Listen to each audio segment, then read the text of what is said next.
Welcome back, ladies and gentlemen, to the Alt Kings podcast. I am your host, Corbin, with my co-host, Tate, and we have somebody extra special on for y'all today. Very special. Oh, very special indeed. We have the one, the only, DeeJay from Lazy Superheroes. Thanks, guys. How you doing, nice DeeJay? Yeah, how you doing, buddy? I'm doing pretty good. Many might know that I had a bit of a hiatus from the real world, really. 3 weeks of sickness. So, I've been a bit quiet, but I'm back. Finally got our token gating bot rolled out. So Hedera has another pretty flexible and nice to use token gating bot available for all. Nice. Hit me up if you're interested. But nice to deliver bits of functionality for the project and be back in the world of living again. True. We are glad to have you back, DeeJay. Yes. Nonetheless. Thank you. Always a pleasure, my friend. So, DeeJay, tell us a little bit about yourself. So where to start?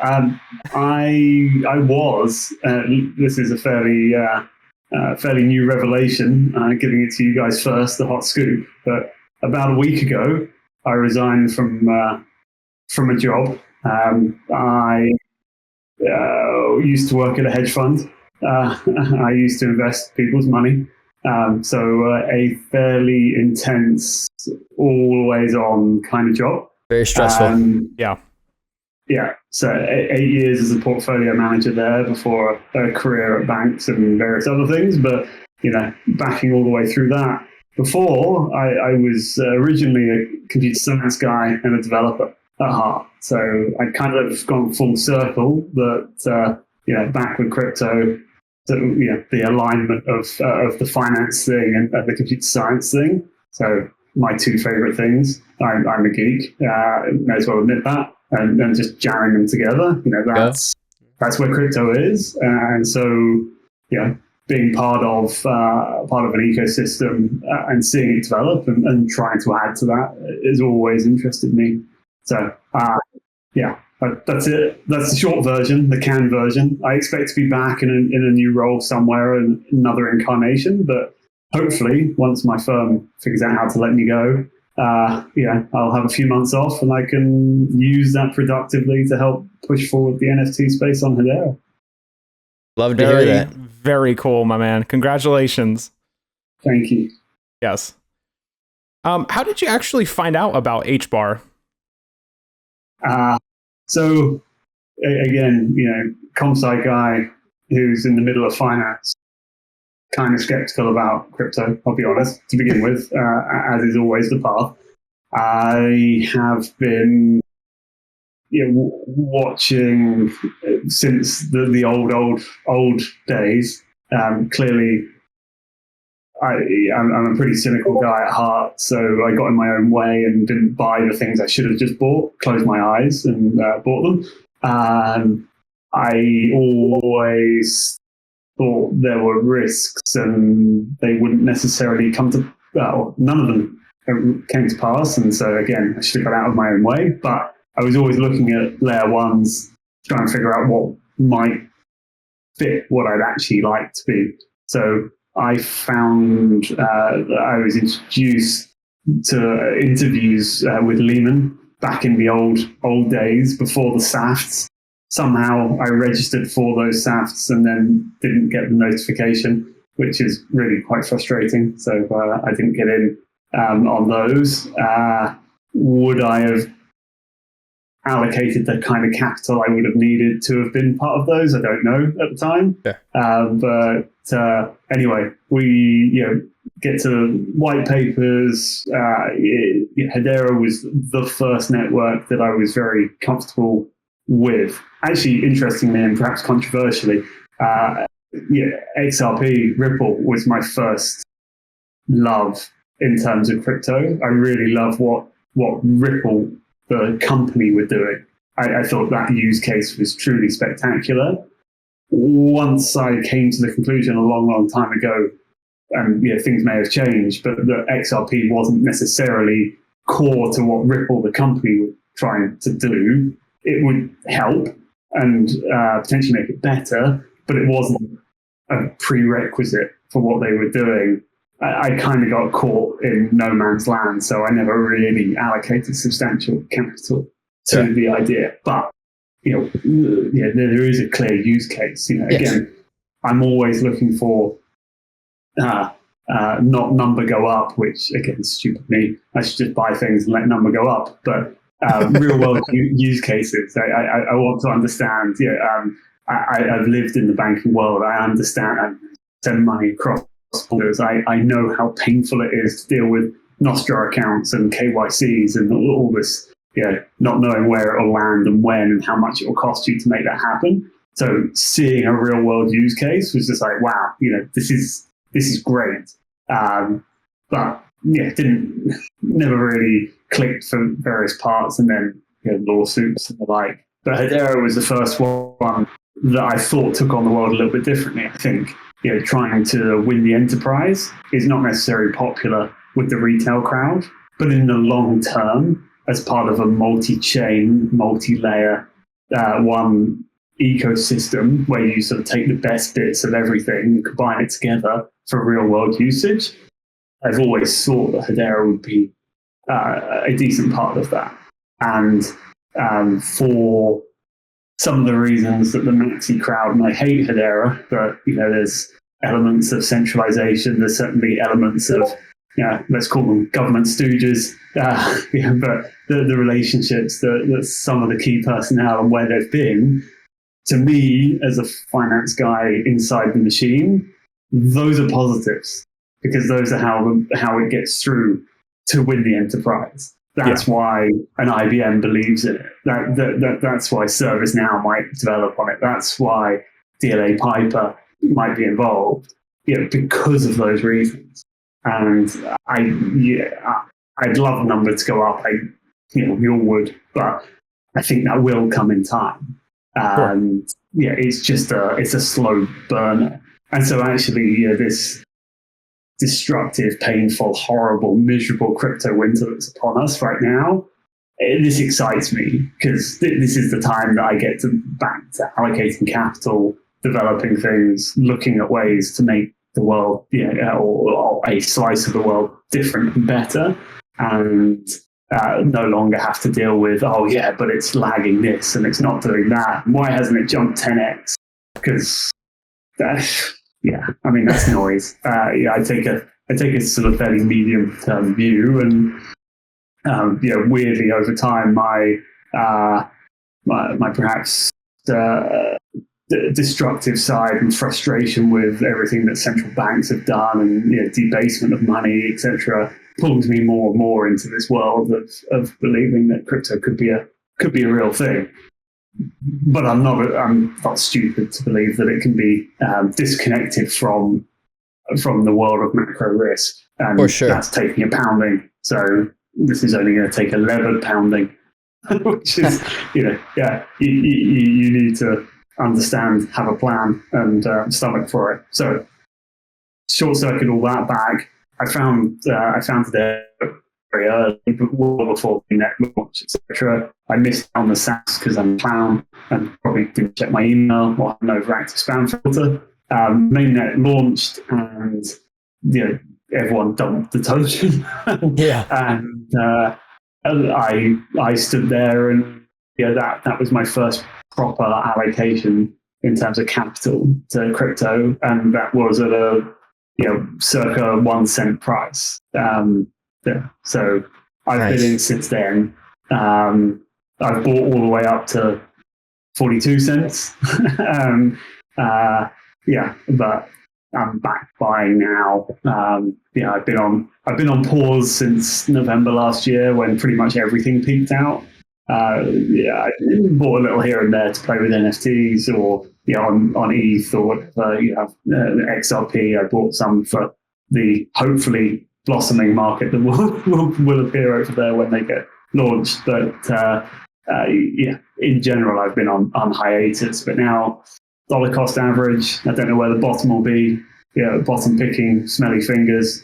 We don't need that. So you just have to just have to have a plan and stomach it and be prepared. And that's where we are. But I'm still a big believer in the network. I think it's clearly early in a number of ways, but there are certain features like fair ordering of transactions and the speed and cheapness of those transactions that allow for use cases that just don't really work elsewhere.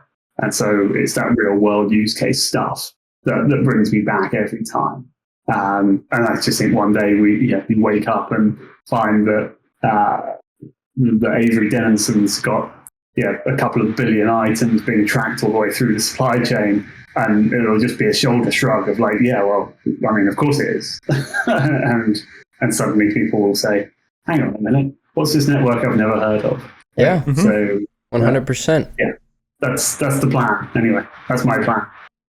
That's great. Nothing else can really touch the astounding computational power of HBAR currently, in terms of its just raw efficiency and able to just slam through transactions like it's nothing. I mean, nothing can compare to the Hashgraph just technology. Oh yeah, absolutely. It's insane to see how much it's developed and stuff. And now we have this huge NFT ecosystem that's just continuing to be developed on and worked on and built upon with a very structured, strong foundation and a strong community backing it. That kind of leads into our next question. Give us kind of like a brief rundown on the HBAR NFT ecosystem and your thoughts. Like, the history of like the Goldman days. You've been in it for a while now, and we know that you probably know more than obviously majority of our listeners. Yeah. So yes, I was there excited on the very first day that Goldman launched, and I bought a number of tokens that day. I'll say at the time I didn't understand that they were actually hobbled fungible common tokens because, of course, the NFT standard didn't even exist on Hedera. I mean, by proxy, they are non-fungible the way in which they've been designed, but they are not of non-fungible token type. That obviously leads to certain challenges. I run little scripts against the network to see how many tokens are out there, how many wallets own how many tokens, and that sort of thing, just to try and assess the health of the market and watch how it's growing. These are treated as non-fungible, so they're not part of those calculations. It was, in some ways, it was amazing how much infrastructure we had. I know that opinions will divide if I say the word exact, but exact bootstrapped the space. Without exact, we would never have got to where we got to so early on. Unfortunately, it really was it was an MVP, right? Minimum viable product, and yet we all treated it like it was a production full on. Everything was ready, and indeed, it was produced before NFTs were NFTs. And so we're all learning on the go, and this is that classic that sometimes you don't want to go into the sausage factory. It's better to eat the sausage and not see how it was made. Sure. 100%. We lived through that period of watching it with everyone doing different metadata standards, and I've got a script that downloads things from my wallet. I think I've got 18 different pathways through the script of how to unpack different metadata and ways people did things, and I mean, some of it is insane. I mean, genuinely insane. People made some crazy decisions and then started blaming, like, oh, the tool doesn't work, and like, whoa, just calm down. Like, let's all have some accountability for what we did. But it was just, we went off at great speed. HTS. The fact that Hedera supports native tokens, you don't need to deploy a smart contract to make them happen, opens it up to so many more people. So that is huge. You don't need a lot of development work, but there is still a little bit that's required. And when people rely on others for their technical prowess and it doesn't quite work, clearly it leads to some frustration. we saw a lot of projects launch. It was great. It was a lot of fun back then. Small community, very Wild West, and very enjoyable, I would say. Obviously, that then it built up crescendo. There was lots of promises of funding. Not all of it appeared for various projects. I'll leave the politics because I'm not an expert in the middle of it, but I saw the wash of some of it. And then we had the Christmas incident and the shutdown of Exact, which was very painful for the space, clearly. For everyone involved. And it was at that moment that I realized, as I say, it was an MVP, right? It wasn't the finished product. It set back the space a good way, and a lot of frustration. People left, people lost focus, etc. For me personally, it was useful. I mean, it kicked me into actually trying to do something rather than just playing around and moving tokens around. It's like, well, why? What's so hard about this? So I picked up JavaScript, and I've now been hacking around in that for a few months. I try not to remember my first pieces of code because they were truly terrible. But I'm getting better at it slowly through time, which is good. All that matters. And allows me to sort of, I've got scripts out there. Various creators use them for little bits and pieces around the edges. I'm not I'm an ex-dev, not a dev. I'm not looking to monetize this, or I'm not a company. I know some of the guys out there, and fair play to them. They need to eat, right? So they charge people what they charge, but I like to just help the community out. And if people have got things they need to do, they want to airdrops and HBAR to holders, or they want to know who holds things so they can run raffles and audit scripts like that, or little bits and pieces. They want to send out NFTs, which is they need to send 10 of them. That's a pretty painful thing to do. If I love Hashpack. I think what they do is wonderful. And without them, obviously we never recovered from the Christmas incident. But anytime you're using a GUI like that to try and send out 10 of something, it can be really quite painful. Yeah. So, providing command line scripts to turn creators into power users is useful, I think. And sure. Hopefully with my newfound free time for a couple of months, I'll be able to productionize some of those rather than, and help more people out to do these things. But the space, the space has recovered. We've gone back up the other side.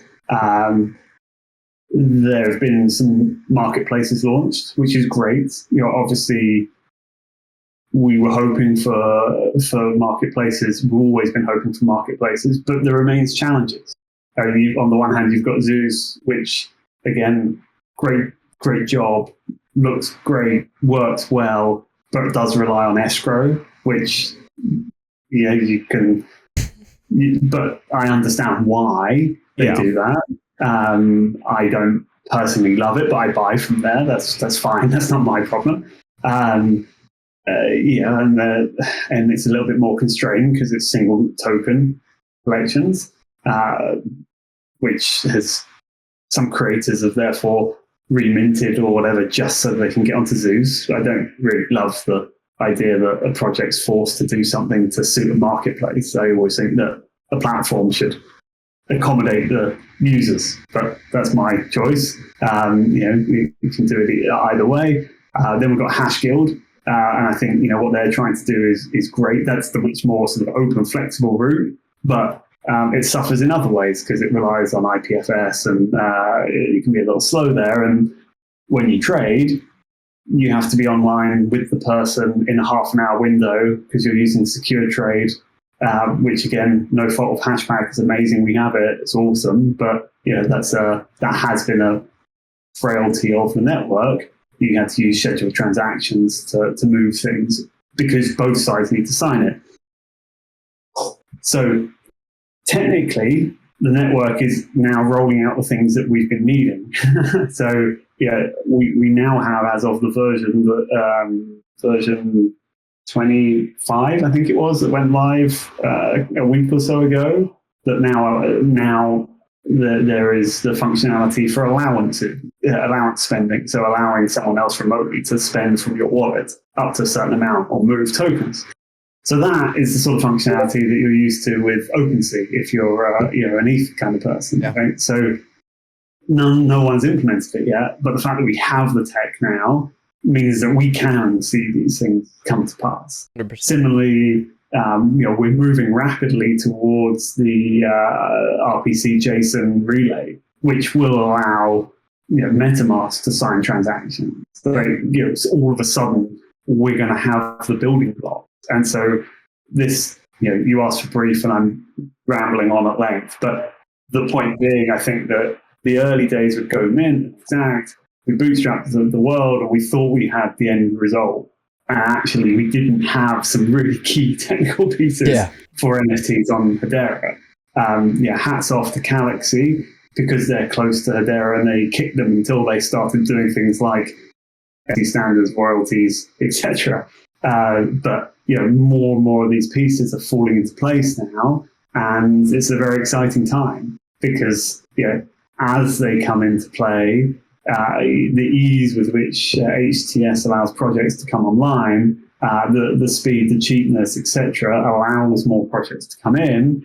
And then as we get things like the ability for MetaMask to sign transactions and or Ledger to get full support, we will bring in more people. Because at the moment there are not as many wallets as all that out there, and liquidity is tight because it's a bear market. So I think launching anything at the moment is tough. Sure. Without a doubt. There's every new project, and hats off to them for trying, but everyone's trying to chase the same pocket of liquidity round and round and round. And it's great and all, but it tends to be just shiny objects, and sometimes things work and they don't, sometimes they don't. I think now is personally a better time for head down building, and that's obviously I joined the LSH Laser Superhero team.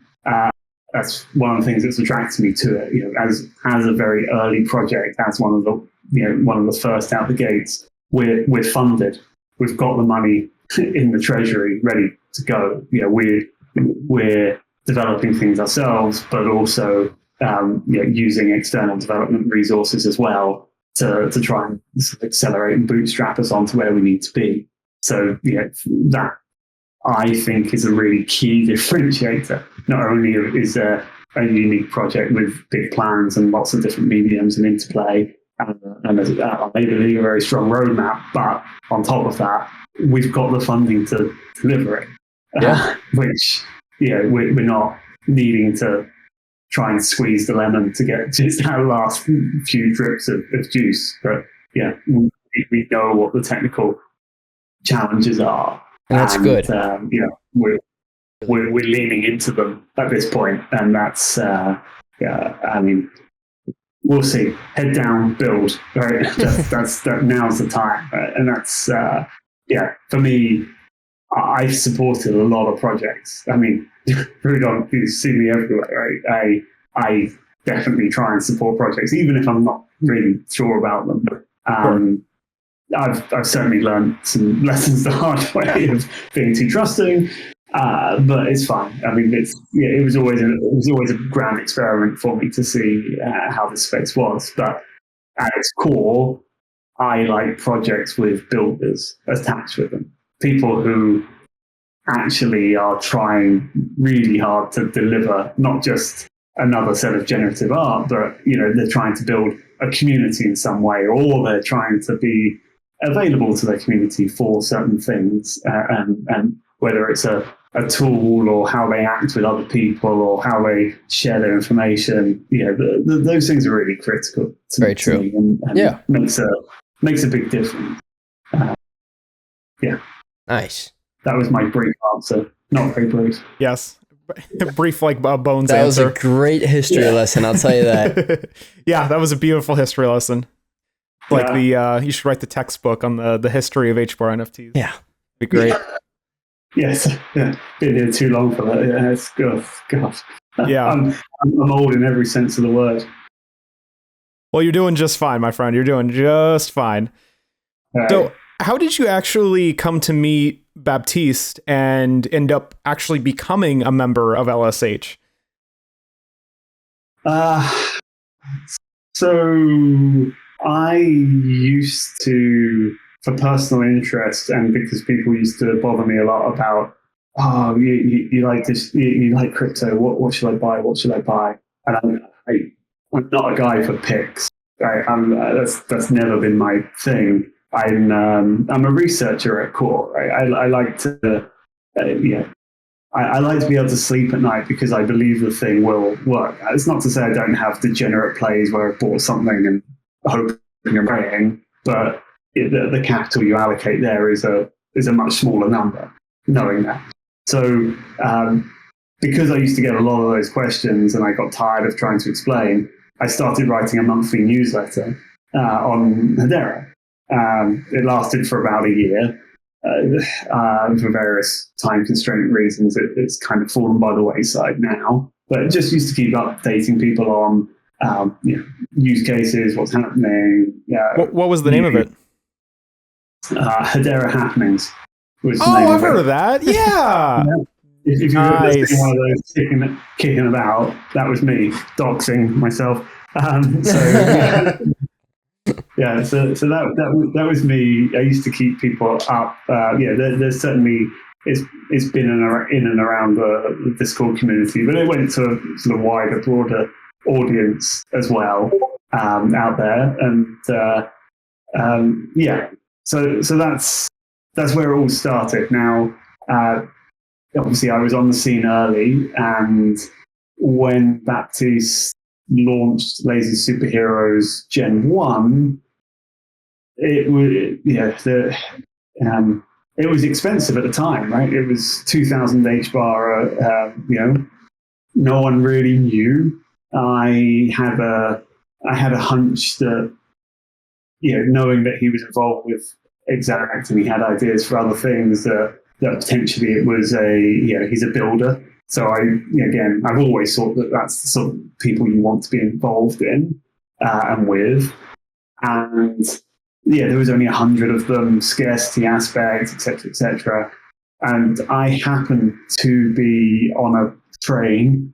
I've been on a diligence trip to go and see a consumer lender in the UK, and I was coming back home, and it was, I thought I'd have a shot at it, and then praying that there were no tunnels because I was on mobile reception, and obviously it sold out in seconds. And one friend of mine, I know, I'd kept it fairly low key, but he was a much larger NFT degenerate, and he's the one to blame for getting me actually into NFTs proper. A big ETH guy, also a big ETH NFT guy, swims with the bigger fish than I do and would. And I used to I always used to justify my spending patterns on the fact that I'm not as crazy as him, therefore it's okay. He would own a a mutant ape and sort of that kind of end of the world, 5, 10, 20, 30 ETH, and I'd look at him like, what on earth are you doing? That's like real money. I therefore could justify my spending patterns of a much, much smaller number. And obviously my HBAR holding was bought at a pretty decent price, so it was okay. I got involved from there. I bought into Gen 1 SH. That little community, and this is a little hard to perhaps articulate, but the Gen 1 community inside LSH, it became very, very tight-knit.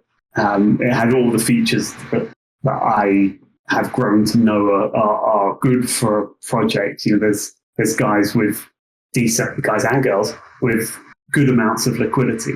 Yeah. These are very quickly the paper hands became visible, but most people in there are not sellers particularly. It's just an experiment to see how it goes. And so the project became very, very strong and tight knit. Like, you see it in a lot of other projects where as soon as something mint, people are trying to make 50 HBAR, 100 HBAR on the follower. Yeah, the first sale in SH was at 50K from 2K. So yeah, that's just major. It just shows you it's a different holder base involved in that. Right? And it's gone all the way up. It's come back down, and there've been a couple of prints, circa 100K. That's value is a hard thing to achieve, but or to understand necessarily, and especially from the outside. Many people have told me it's crazy and it's bad art, which is fine. But I've seen the transactions; they're real. Yeah, without a doubt. I've printed one at 100K HBAR, just hands up. So I bought one in secondary, which is a big ticket. I get that, but sorry, humble brag. It's for me, the effort that Baptiste puts in, the many different angles and the many things that are going on, it passes other projects, and it's pretty tireless, the effort he puts in. So that's I came in, I was very impressed with lots of little tweaks and features. Obviously, it's been a fun project, but I won. We have lots of giveaways for Gen 1. One of them that I won, which was one of the bigger ones, but I got to design a card for Hashgraph cards. The Altar of Kings. That's one of my LSHs there, with his guitar. That's my design. But I love that sort of thing, getting a chance to be actually creative and get a card out there. But I got a piece of the sales for that as well. So there've been lots of perks and lots of access, and lots of access to other projects, lots of pieces going on around that, and the comic book development. There's lots of big ideas, and of course the big roadmap items like the staking, like the lazy token. I know where we are on those parts. So Baptiste approached me to join the founding team a couple of months ago now. I was helping out technical support, adding bits and pieces. So obviously I've just developed the token gating bot, etc. And with my sort of semi-economics hat on, my experience from the financial side, as a credit modeler as well. I have lots of useful parts for trying to sort of bootstrap tokenomics and the like, and give him a firmer board to bounce ideas off, because obviously if you're a one-man show, it can be a little easy to lose yourself sometimes. So 100%. I have some perspective, or I try to. Absolutely. So, that's all. He's the brain power, right? And the creative guy. I'm just the guy who adds stuff around the edges. So Well, it also doesn't help that he has like 5 different projects on top of Exact. Like, there's Meerkats, there's Hash Horses. Does he have other ones too? He's an advisor to Meerkats. Obviously, that's a little quiet. Did not pick a particularly good time to try and launch. Hash Horses is his, but that's more of a fun little project. That's more around the giveaways, etc. I mean, it's a pretty low cost mint. There are features. I don't know if you happen to own an ultra rare one, it will be you'll be able to stake it for lazy token in the future. So there are then it's likely we launch some deflationary economics around token swaps and burning them to turn into things.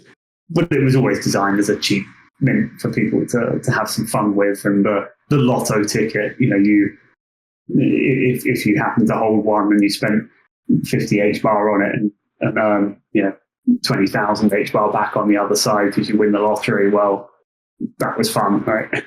Sure. Exact has been a big drain on his time. I think the official word is it's sunsetting now. The funding never came through that had been promised, unfortunately. It's been in sort of stasis mode, keeping it alive, but it costs real money to keep the infrastructure alive.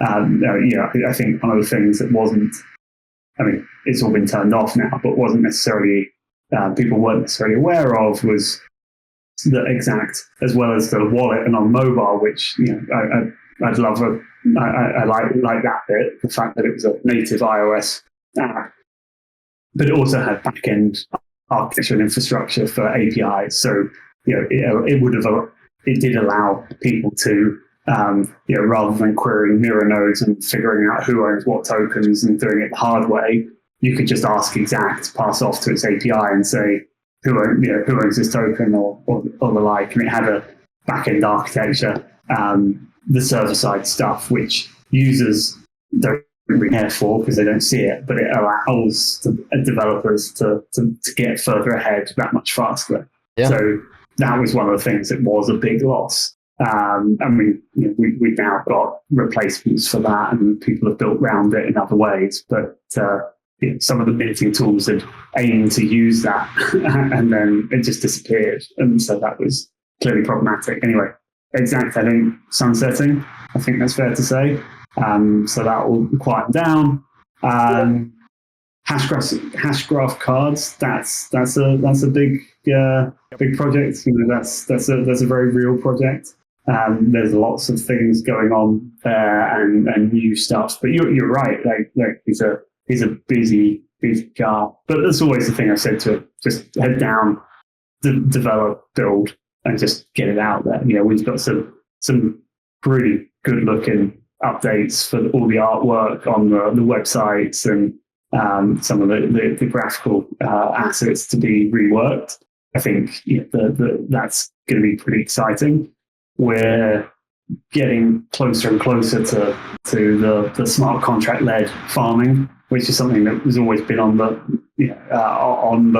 roadmap, but there have been challenges to getting that live. But the pieces are falling into place, not just development work side, which has ended up being a bit slower than we would have anticipated and hoped. But obviously, Hedera had some of the features, but without missing just little slivers that you really kind of need. But that will be great. Getting that out there, and hopefully we can give back to the community as well once we're there. So You mind giving us? Him, but he's not here to hear me say that. So. Bapi Chulo will always be in our hearts. Yeah, exactly. Talking more on the lazy farms. Cool. I should say that he's on a call around one of the Layer app and one of the things that we're developing on the LSH side. So I figured he never stops. Yeah. Anytime I get to talk to him, I'm like, hi, because I get to talk to him for approximately 2 messages, and he is out. Yeah, exactly. Yeah, I get 4, so I'm lucky. Right? You got the upgrade. Yeah, exactly. Upgrade. Yeah, exactly. Let's talk more about the lazy farms and the lazy token by chance. You mind giving us a better understanding of both of those for the lazy superheroes? Sure. So the lazy farming, designed to be lazy as per the name, but quite straightforward and simple idea. We've got it'll be smart contract deployed, set up with you'll group together NFTs in certain ways and pockets and put them away for a period of time. There'll be certain cards like the gems cards that will act as accelerants. In the future, you will be able to use lazy token as a consumable to act as an accelerant too. In fact, it was announced this week. I think it was this week. It may have been last, but I think it was this week. That actually most of Series 5 of Hashgraph cards will only be available through farming. Wow. So the aim is to bootstrap real value from these pieces by locking them away behind access through the LSH tokens. There'll be different farms for different rarities, the sort of hierarchy that you might imagine, but special farms for collabs. No piece left behind. If it was an official Lazy Superhero piece of memorabilia in NFT form, then it's likely that it will work in some combination for some rarity of item. And put it simply, you put it away, and on the other end, you get back your thing, whatever that thing may be. And some of the items for that, again, talking about being funded, etc. But the stock spreadsheet of what's available, I mean, it's big, it's good. It's not like it's some cheap and nasty. Baptiste was even in the market on the Hashgraph cards side, buying back some of the early, or trying to buy back some of the early cards at market levels. He struggled to get them out of people, but there's real value that's been put aside to go in here. I mean, that's the whole point. Like, it only works if the thing coming out is something that you want and has some desirability to it. And so that's exactly how that's set up. And then you ask on Lazy Token. I mean, so Lazy Token will only be created by staking your items.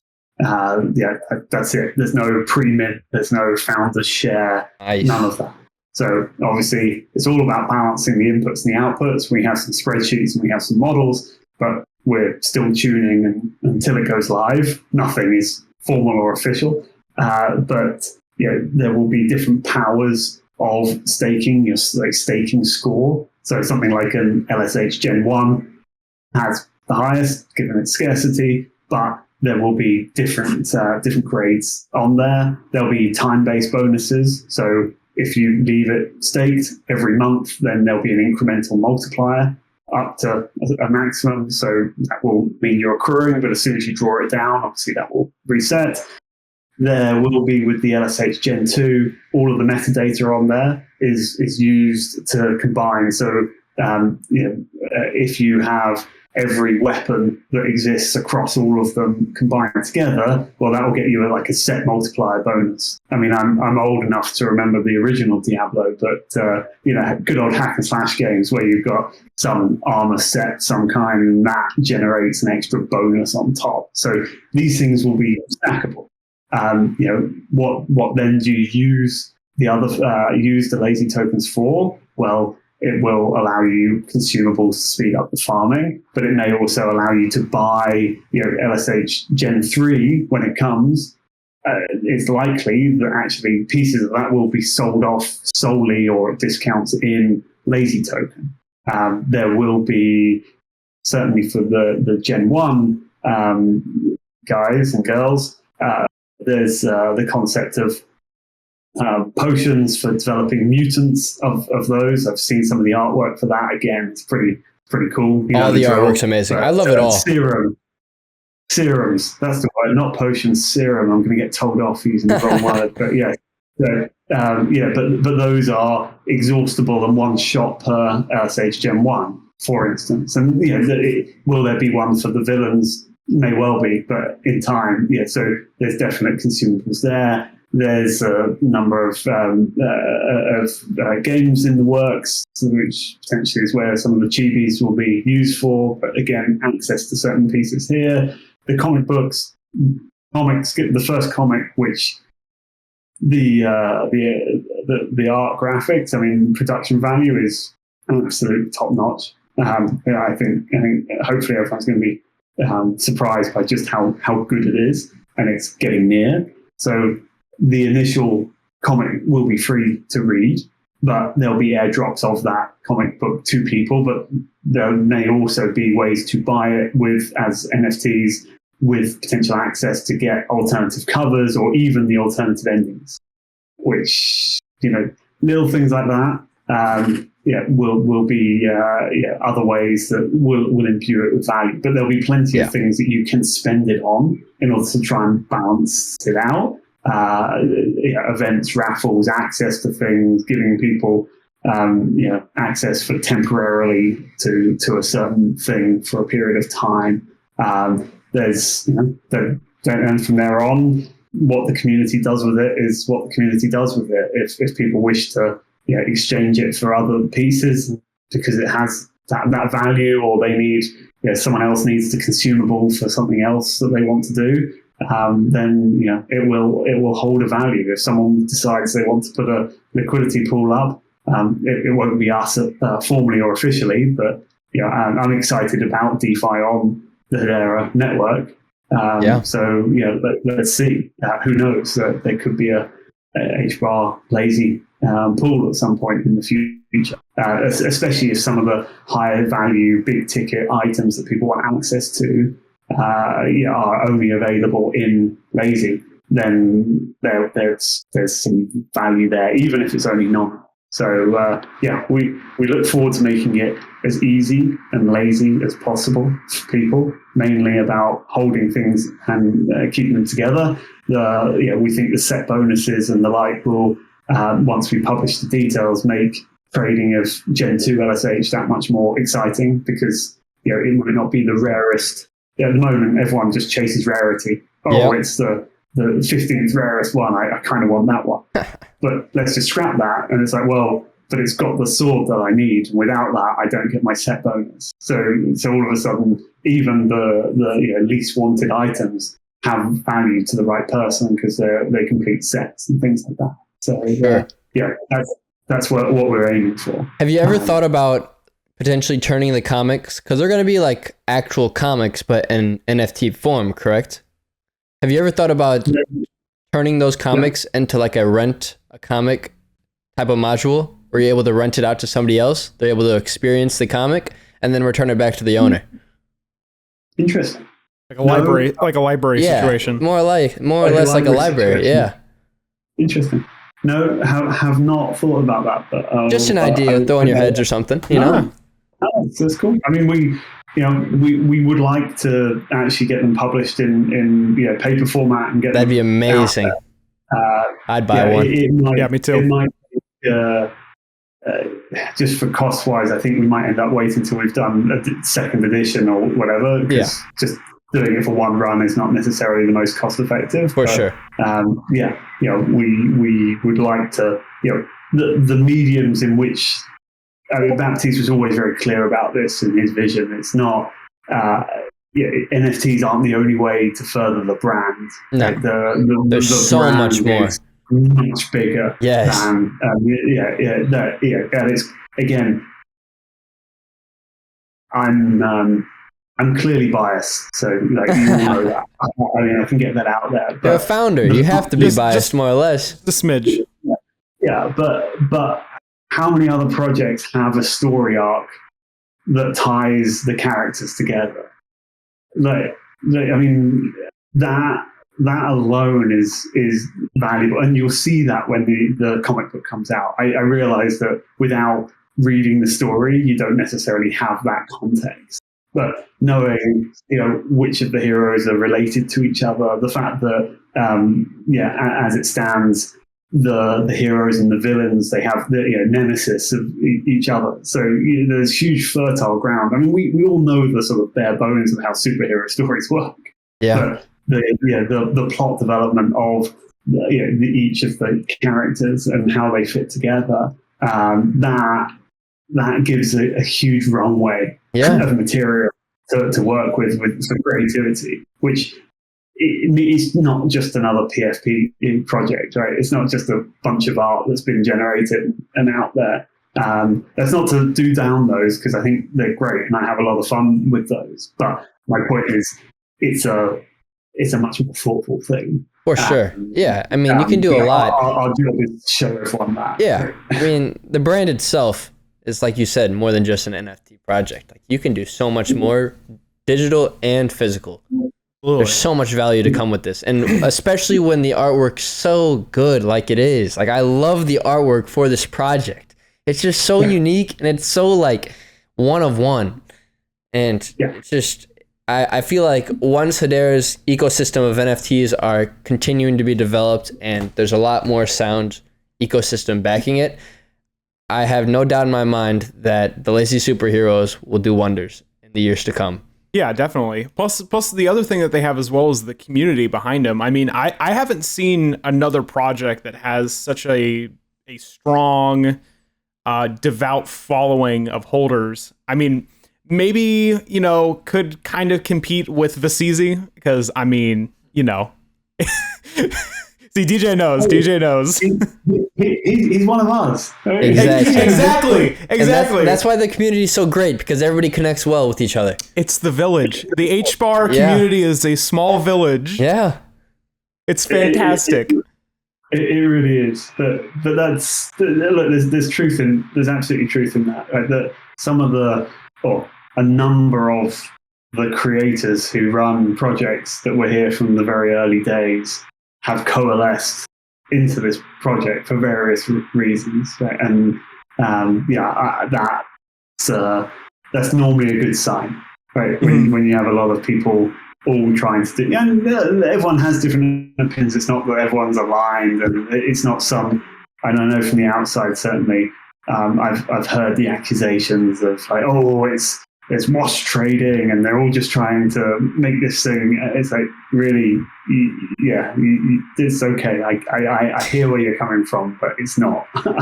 I've seen the transactions with my own eyes. I've been party to them when I paid out of my own pocket. Right, so it's very real. It helps that it's a small community, or was. It's been great. Today we've got the bot live, so now we're. People are able to verify wallets, plural, and get their statuses based off tokens. And suddenly seeing a whole load more people inside the inner sanctums is great. Like, it's really refreshing, and it's at least a month or two overdue because I've been sick. But thankfully the market's been slow, so hopefully people will forgive us for that. But growing the community is good, but it's been a nice tight knit group, and that really does help and make a difference. It'll help in the long run for sure, without a doubt, especially short term as well. Is there any idea of when you might think we will see Gen 3 come? No, I've got no idea. Obviously, we did the first launch, soft launch, whatever you want to call it, of Gen 2 through phase 1. There's lots more to come. Honestly, market timing, we were very hit and miss as to whether we even wanted to do it. We knew it was a tough market we were going into, and building the hype, delivering with all the pieces sort of in different stages was always going to be hard. We're pretty happy with the results. Actually, we got a good amount of buy-in. Most people who were on the whitelist did mint. It was great to see, and great to open up the inner sanctum to more people. But the aim is, again, head down, build, bring out the farming, get on, then straight away parlay that into the staking and balancing the lazy ecosystem there. At which point, we believe strongly that people will want in. People who aren't in will want in because they'll see the value. And at that point, then we'll open it up. And there's no rush. I mean, the good news is, again, story arcs. We've got huge fertile ground to keep running at this for a number of pieces. That we've talked about 3D visualizations and lazy verses and things like that. There's lots of different pieces we can take this in, and we'll explore those up front first, and then go on from there. So I'm pretty excited. I'm pretty excited at this time of my life where hopefully I've got a few months to sort of really drop into this mode before I find another job, because I will have to. Hopefully this becomes your job someday. Yeah. I don't think I can retire yet, and I kind of like NFTs to be fun as opposed to a chore. Sure. So, I'll try and keep it that way. That's good. That's fair. Yeah, that's very fair. Yeah. Well, DeeJay, if there's anything else you'd like to add on to the Lazy Superheroes, to the HBAR's future, anything? No, I mean, only to say that it's been an absolute blast for me. I mean, I've loved this whole experience. I've allocated more capital to NFTs than I ever thought I would. Or should. Me too, buddy. Me too. I second that one. There's been some real characters along the way, whether it's like Felix and Crypto Dogs. I mean, I love that guy. He's just like the totally unknown gem out Absolutely. there. Whether it's the craziness of Cap and his hot dog hustle on the other hand, or the early projects like Little Universe and the Hashgraph Punks, and there's Pandemania. There's so many good projects out there. I know I'm kind of quoting the old gang and the old guard, but then it's also exciting to see guys like UGA Nation, right? So the Solana guys cross-chaining over to Hedera, and that kind of thing I think will be huge, right? As we see communities sort of gel together. But there's so many great people out there trying really hard to bring it. At times, as is natural with a small community, it's a bit like a family. There can be a bit of infighting. I don't enjoy that bit. I'd rather us all sort of stand on each other's shoulders and make it bigger and better. But, build each other up. And tell people about people like Servan. Let's spread the word. But I will say that I thought NFTs were further developed than they were last year when I got involved. And, hands up, I was too enthusiastic because I thought that to be the case. Now I'm much more of a realist and I see it. And probably because I'm developing bits and pieces here and there to help the community too.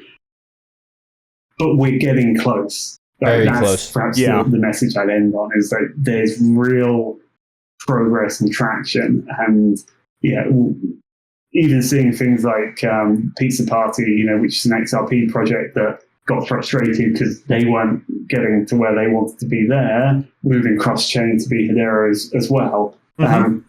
But if only the foundation would focus on NFTs a little bit more to get the tools there, like Solana did, right? I mean, make a huge effort. But the days when we have an OpenSea equivalent and people can just as easily, out of their MetaMask, move stuff around and sign transactions and make without it happen the gas fees. There, I mean, to me, it's going to be explosive. Yeah. So, don't lose faith. It's clearly a tough time. Head down, build. But the pieces we need are falling into place and pretty quickly at this point. So, I'm pretty excited about the progress into the back half of the year, and as people get to grips with all these various aspects, and we see the outcome of the hackathons and all the smart contract work, and it's a bright future. I'm a big believer. So I'm out and about. I'm trying my best. If anyone has questions or wants a little bit of dev work and or help with dev work, or maybe even I'll run a little developing with DeeJay sessions, teach people how to write some basic scripts. Like if there's an appetite, community, shout. Right? I'm happy to try. Washed up old developer, but I'll do what I can. You still got it in LSH because it's going places. I mean, I'm putting the effort in. Baptista's tireless. So see where we go. Thank you for the opportunity, guys. It's been a lot of fun talking. Thank you for everything, DeeJay. Yeah, thank you once again DeeJay, for coming on. You are the man. Yes, you are. You are. Way too kind. I'm just a guy trying his best, but thank you, guys.